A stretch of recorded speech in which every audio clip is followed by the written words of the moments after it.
All right, let's dive right into this explainer. Today, we are opening up a classified clinical case file to do a deep, forensic psychological report on a terrifying phenomenon: the total collapse of a society into pure active nihilism. We're going to analyze the transition of an entity known as the Red Judge. It's an absolutely fascinating look into what happens when the very mechanisms that govern our moral and social order completely disintegrate. Essentially, what happens when a drive for personal growth is replaced by a purposeless machine of revenge. If you've ever wondered how the rhetoric of virtue can be entirely twisted into a tool for destruction, well, grab a seat because this is the case study for you. Our clinical dossier today is broken down into 5 distinct stages. We'll start with the psychodynamic baseline, move into weaponizing virtue and resentment, analyze the void mirror confrontation, map out the architecture of the Red Judge, and finally, look at Das Wanderer as the alternative path. Okay, part 1, the psychodynamic baseline and the triad of the Gilded Hollow. To really understand the baseline psyche of this societal collapse, we need to map some classic psychological structures onto 3 very distinct Gothic archetypes. First up, we have the id, which is represented by Fawn Nix, also known as the tarantula. This represents a primal, dark hunger for revenge. Second, we have the superego, personified by the High Judge. He represents established order, but here's the catch. His motivation is just a sterile desire for safety, not actual justice. And finally, we have the ego. But in this case study, it is a completely maladaptive ego, personified by the jester. Instead of acting as a healthy mediator, this guy is a nihilistic deconstructor who merely wants to expose the void. Now, I want you to really picture the visual contrast of the psyche as a physical space. Up above, you have the Gilded Hollow. This is where the High Judge sits, amid all these golden facades. It projects this grand illusion of value. But underneath, it's ultimately just a sterile safety net designed to protect the weak. But beneath the floorboards, down in the damp dark, that's where the tarantula crouches. This space is the active embodiment of primal resentment. So you have this incredibly precarious baseline, a fragile golden floor sitting right on top of a powder keg, just waiting for a spark. Moving on to part 2, weaponizing virtue and resentment through the architecture of the web. This psychological pathology really accelerates when the id figures out how to cleverly weaponize morality itself. The tarantula spins what our clinical sources identify as the web of equality. This is so insidious because it uses the concept of virtue as a moral shield. It's not about actual fairness. It's a cover to conceal the venom of envy. Imagine a stifling, suffocating environment woven entirely of gray silk, designed specifically to bind anyone who tries to achieve greatness. The tarantula wants to keep all lives as flat and sterile as a tomb, deliberately pathologizing that incredibly human, relentless ache of becoming. Functioning as these preachers of nothingness, the forces of the id use some very specific mechanisms to market the fear of growth as safety.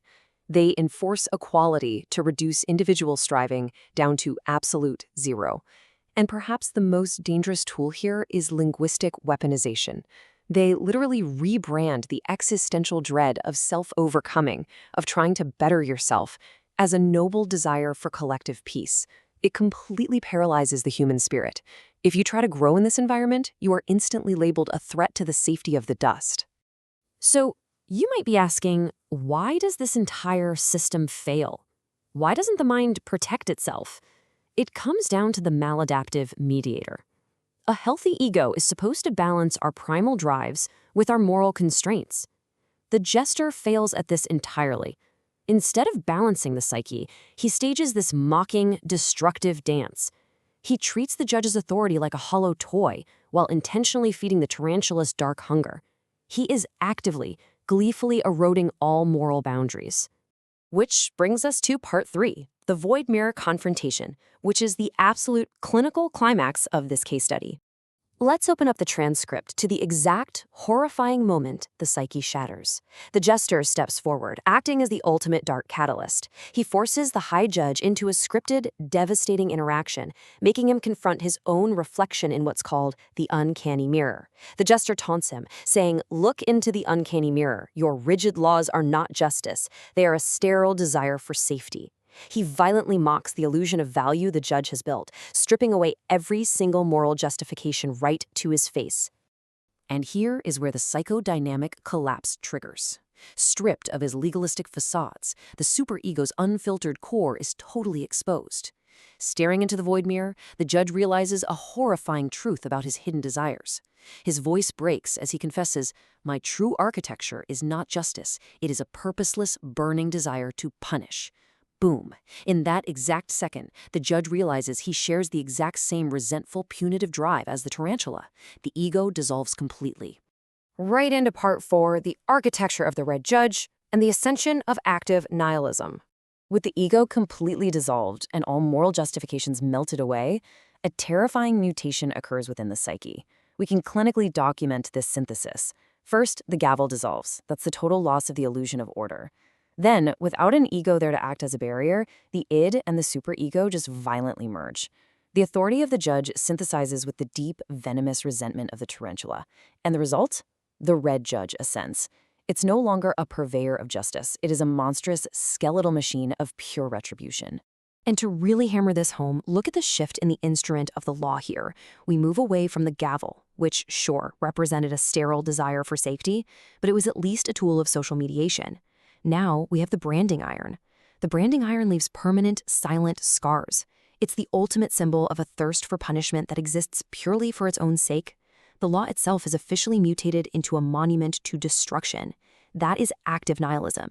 Finally, part 5. Thus Wanderer, the alternative. Because there is a cure, and it's found in the spirit of becoming.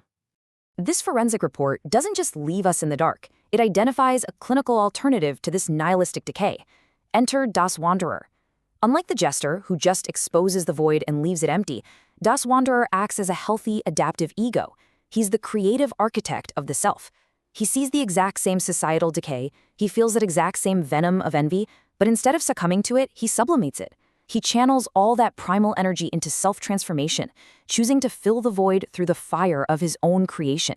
Visually and psychologically, the contrast between these two paths is absolutely staggering. Think back to the Gilded Hollow, that environment of golden facades that ultimately devolved into the suffocating gray silk safety of the tarantula's web of equality.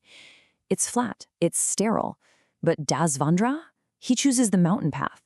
Instead of sterile safety, this path embraces glorious inequality. It leans heavily into the relentless ache of becoming and self-overcoming. It's a rugged, vibrant, and incredibly dangerous path, but it is entirely necessary for genuine human growth. Let's look at a final clinical comparison between the maladaptive ego and the adaptive ego. The jester's primary motivation is merely to expose nothingness, which we saw leads directly to total nihilism and the horrific retribution model of the red judge. But Das Wanderer is driven by the relentless ache of becoming. His end goal is self-creation, building something greater. He proves that true justice isn't found in retribution at all. It's found in the relentless struggle to surpass your own limitations. Ultimately, this explainer leaves us with a really provocative question to chew on. Is your adherence to order actually true justice, or is it merely a sterile desire for safety hiding a mask of decay? When we fail to act as the creative architects of our own minds, when we let resentment wear the mask of virtue, are we building a spirit of becoming, or are we just creating another silent monument to destruction? Take some time to reflect on that mountain path today. Thanks for joining me on this deep dive.